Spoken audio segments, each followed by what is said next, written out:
You know that thing that people always say? Oh, the 5th generation of Pokémon was actually a soft reboot for the franchise. Yeah, that. You hear it all the time, but how much truth is there to that claim? Is it just a rumor, a hypothesis, or is there something more to it? Well, that's what we're talking about today. I'm Lockstin, and this is...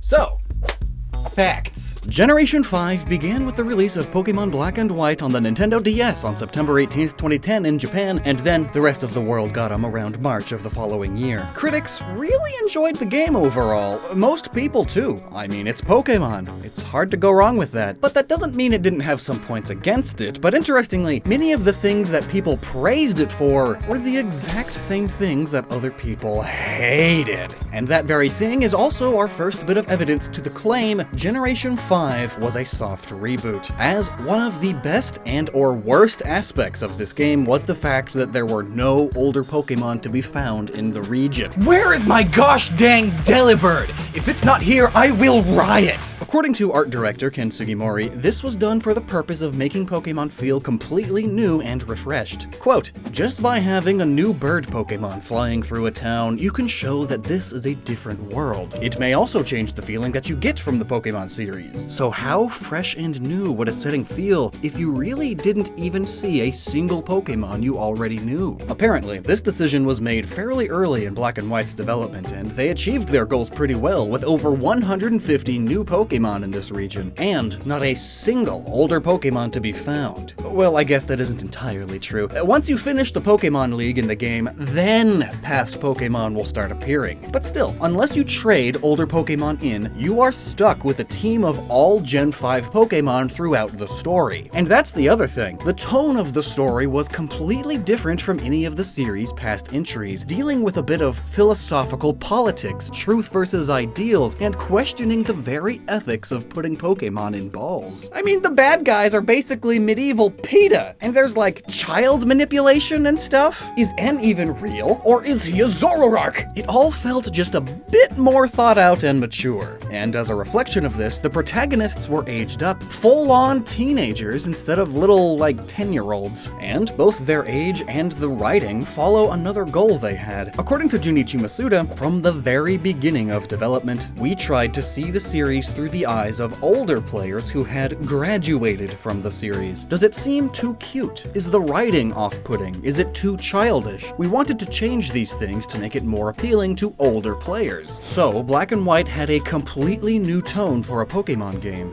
Neat! An attempt to age up the series just a bit, targeting not only those who played the originals and grew out of it a bit, but also the kids who aspire to be 10-year-olds someday. And speaking of 10-year-olds, Ash Ketchum. One of the biggest bits of evidence supporters of the soft reboot theory tout is that Ash was reset to 10 years old. Here's what that means. So we know in episode 1, the narrator states that Ash is 10, and when kids turn 10, they get a starter Pokémon. So this is Ash's big day. And then, in Generation 2, we get this important tidbit. Don't you know what today is, Pikachu? This is the day we first met. The day we first became friends. Ash and Pikachu celebrate the day they first met, when Ash started his Pokémon journey, meaning a single year has passed at this point. Ash is now 11. His age isn't brought up again until 3 more generations pass, episode 1 of Pokémon Black and White. And... home to this young man, 10-year-old Ash Ketchum. What? Now, I don't mind cartoon characters not aging, it's incredibly common, but retconning a previous birthday scene, that's kinda dumb, and perhaps evidence of a soft reboot of sorts, Let's go ahead and look at the anime a bit more now. The theme song for Black and White mentions that it's always hard when you start a journey, which Ash hasn't really done since the very beginning. In fact, if we look at how each generation started with Ash, we see the following. In Gen 1, Ash is just starting out. Duh. In Gen 2, he definitely has the basics down now and knows how to catch Pokémon. In Gen 3, he battles with significantly more confidence and is more noticeably experienced even in the very first episode. In Gen 4, Ash catches a Pokémon right away and uses his new Apom to help look for Pikachu. He's quite the confident, experienced trainer. And in Gen 5, Ash battles an inexperienced Snivy with his Pikachu, a Pikachu who has faced off against legendary Pokémon and done okay, and loses. We're talking a level 5 Snivy versus a level 90 at least Pikachu. Later, Ash even forgets how to catch Pokémon, which leads to Iris calling him a kid as a running gag. What happened to all of Ash and Pikachu's experience and confidence? Home to this young man, 10-year-old Ash Ketchum. Oh yeah, there it went. Now, of course, the answer for the Pikachu thing is that Zekrom basically drained Pikachu of its power at the beginning, but like, that wouldn't get rid of Pikachu's know-how, experience, or confidence, and especially not Ash's. Also, this is the first season where Ash doesn't have a returning companion. No Brock or Misty anymore. Completely new people. Maybe that has to do with Unova not being based on Japan at all. Brock and Misty probably had responsibilities to take care of on their own continent. And, of course, that is another bit. Unova is the first mainline region not based on some part of Japan, taking the series in a totally different, more global direction. And to further compare the black and white anime with the early anime, it brought back the Who's That Pokemon bit for the bumpers, which was last seen in the originally Japanese version in Gen 2. Why go back to these original bumpers? And to add to these similarities, the series has Ash compete in the Pokemon League and then continue his adventure in some nearby islands, just like the Gen 1 seasons. And also like the Gen 1 seasons, Giovanni, the boss of Team Rocket, returns with a much more significant and antagonistic role, arguably even bigger now than in the original anime. Rather than simply making cameos, most often in the imaginations of Meowth, Jesse, and James, he now is in frequent contact with them and even arrives in the region and gets directly involved with the plot, ultimately falling under the possession of the reveal glass. Think about it like this for a moment. Imagine if Mario fights Bowser in his first 3 games and then Bowser isn't seen for like 15 years. It's Mario versus some other enemy, and then suddenly they bring back Bowser. That would be sort of a soft reboot, wouldn't you say? And throughout the Black and White series, Ash relearns a lot of lessons, so maybe there really is something to this soft reboot idea after all. I mean, speaking of lessons learned, the games sort of reteach type advantages again, as the first gym is led by 3 gym leaders, each with one of the 3 Monkeymon. Specifically, the one with a type advantage over the starter you chose. So here we are at Generation 5, and we're just now getting around to a direct little tutorial about the game's main mechanic? Interesting. But speaking of those monkeys, let's get back to the Pokémon themselves. On top of the region not having any older Pokémon in it, Generation 5 was also the first generation of Pokémon not to introduce any new evolutions or pre-evolutions to older Pokémon. They are all completely unrelated, and this just makes the whole region feel all the more new. According to one interview, linked below, Pokémon Black and White was specifically made to be all new. Even the way they made the game and designed the Pokémon was a completely new method for them. And this, of course, is why the region had to be based somewhere overseas. Ultimately, they chose New York City, a city not only outside of Japan for once, but also a city that sort of represents new beginnings thanks to its role in history as an immigration hotspot, which of course also led the design team to consider more than just the diversity of Pokémon, but for the first time, the diversity of the trainers. I mean, Japan is 98% homogenous. New York is basically the poster child of diversity, so this was also a fresh new aspect for the Pokémon series. And then, of course, being on the opposite side of the planet means the animals, or the Pokémon, would likely be completely different. So to continue the theme of all new, the designers replaced many staple Pokémon. Now, every generation does this to a point. There's always a new pseudo-legendary Pokémon, a new regional bird, a regional bug, a Pikachu clone, new starters, but this time they went all in.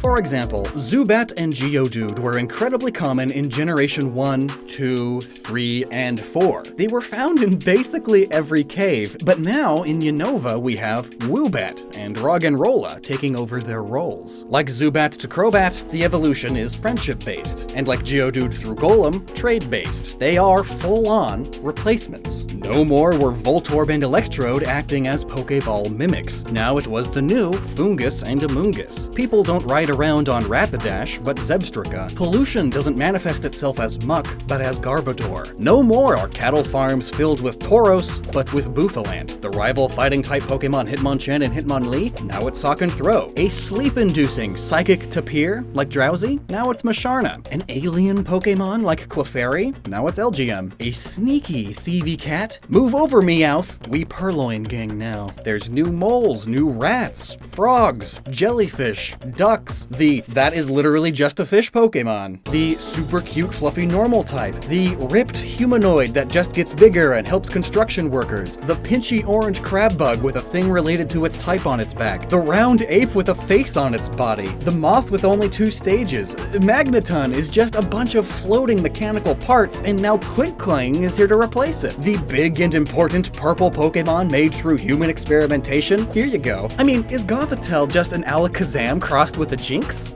Maybe.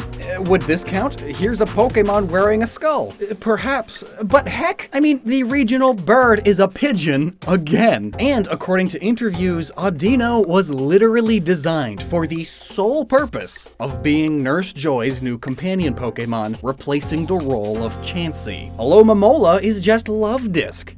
Don't know why they needed to replace Gen 3's Love Disc, but here it is. And speaking of replacing other generation Pokemon, we also have a new 2-stage bear, a new cactus, a new furbait Pokemon, a new deer, a new spiky dumb round steel type with eyes, a new spider, a new cottony plant that just floats with the wind, a new feminine flowerymon, a new floating face made of ice, a new mysterious black thing, a new it's just a dragon that gains flight on its final stage, and really just so much more. And that's not at all to say that Gen 5 had no original designs. It had plenty, and the spins on already done concepts are still great and loved. But looking at it like this, you can really tell that they were purposefully sort of replacing older Pokemon, potentially redoing what worked, but better. Sometimes they failed at the but better part, but that was the intent, I'm sure. They were delivering a new, yet familiar experience for returning players, which was the entire idea with these games. But what started this idea of newness during development? Well, a few things. Despite the 3DS being released just around the corner, they were making a second Pokemon generation for the same hardware, the DS. So, to further differentiate it from Diamond, Pearl, and Platinum, they had to be drastic, which is also why they completely changed how the graphics work, now using amazing fully animated sprites. The scale of developing this game was comparatively enormous to the last generation. Also, Generation 4 has been said to have been an ending point for them. It's been described as having an overall theme of ultimateness by Masuda, as not only does it lay out the foundation for the entire Pokemon universe, giving it its starting point, its creation through Arceus and the game's box legendaries, but it also gave a ton of past Pokemon new evolutions to give previously unpopular Pokemon more roles in battle. They were finishing up a lot of the past ideas they had for older Pokemon, sort of making this the big ultimate Pokemon experience. A great way to end before a soft reboot, isn't it? And how about the evil plot of the antagonists? The stakes were never higher. Cyrus, the leader of Team Galactic, wanted to end and recreate the universe.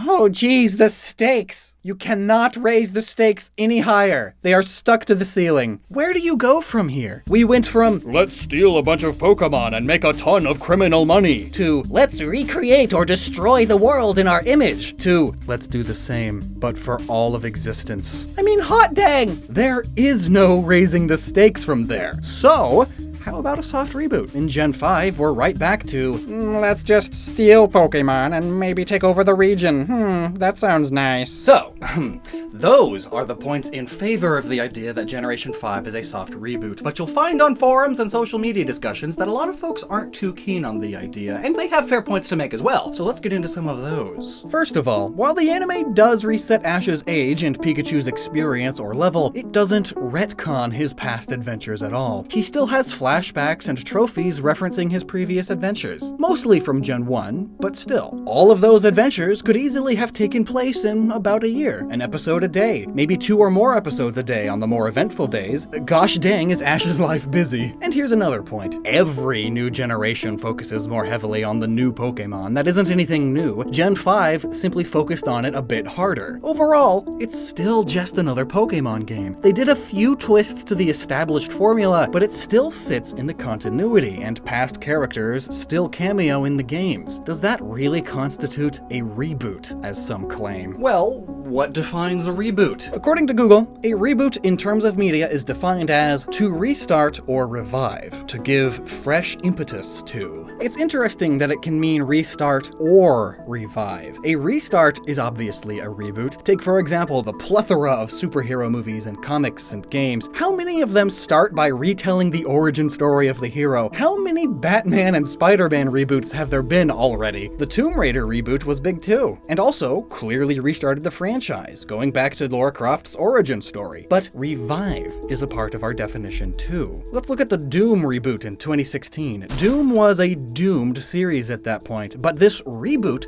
fully revived it. And looking at the timeline of the game, it does retcon a lot of the past games, but not all of them. It is still a sequel while also reviving the series. How about Bill and Ted? Face the Music is a new movie of theirs, 2020. The last one was released in 1991. It is a reboot for sure, as it is completely reviving the series from the grave. Yet, it's still a sequel. The past movies are still completely canon to it. Being a reboot can mean that it's restarting the story, but it can also just mean to revive or introduce a fresh take on the franchise. Some like to specify these as soft reboots, which personally I think much better describes what Black and White were to Pokémon. But some say Pokémon was still going strong. It wasn't in need of any revival. And sure, I can see that, but looking at the sales and revenue numbers, Pokémon was in the worst place it had ever been at that time. Pokémon fever in Gen 1 was insane. By Gen 2, it had died down a little, but not by much. But then, Gens 3 and 4 did significantly worse monetarily speaking. Perhaps a revival was needed to recapture some of that Gen 1 and 2 fever, which would explain why so many Gen 5 Pokémon were designed as replacements to Gen 1 Pokémon. What made Gen 1 so crazy and memorable? Let's do that again. Let's keep Pokémon from getting too stale. Let's breathe new life into it. Take things in a new direction in terms of design, location, tone, and technology. And they did it. Did it work? Well, no, unfortunately. It did even worse than Gen 4, but that doesn't mean they didn't try. All in all, this is something that doesn't really matter, but having looked into this now, I do believe that the intent Game Freak had while developing Black and White was to breathe new life into Pokémon, to make a familiar yet new experience for players, which seems perfectly fitting of the soft reboot descriptor. But if you don't think so, well, that's fine. Let me know why down in the comments. And hey, check this out. I voiced an episode of Did You Know Gaming. I can check that off my bucket list now. It's also about Pokemon Black and White. You can check it out here. And thanks so much for watching this far. And until next time, never stop using your noggin.